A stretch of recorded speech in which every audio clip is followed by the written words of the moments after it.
সবাইকে ধন্যবাদ আমার এই চ্যানেলের পক্ষ থেকে। তো আজকের ভিডিও হচ্ছে যে ইয়ামা গ্ল্যাডিয়েটর বাইকে আপনারা দেখতেই পাচ্ছেন যে চ্যাসিস ভেঙে কিন্তু দু টুকরো হয়ে গিয়েছে। কিন্তু এইটুকু ছুটে গিয়েছে, এখান থেকে এইটুকু চ্যাসিস পুরোটাই কিন্তু ছুটে দু টুকরো হয়ে গেছে। তো কিভাবে এটা কি নতুন চ্যাসিস লাগাতে হবে না রিপেয়ারিং করতে হবে?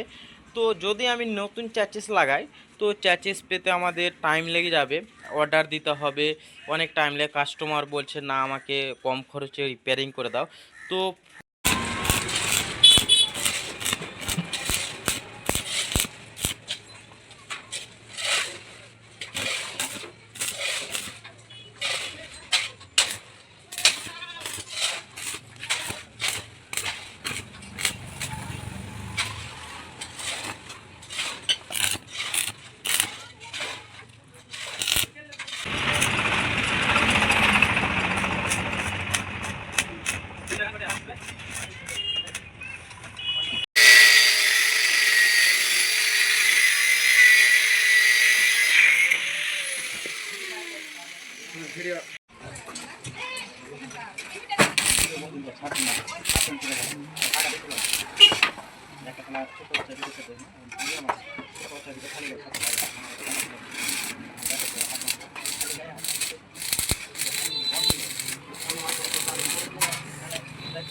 আমরা কিন্তু চ্যাসিস ঝাল করে নিয়ে দোকানে চলে এসেছি।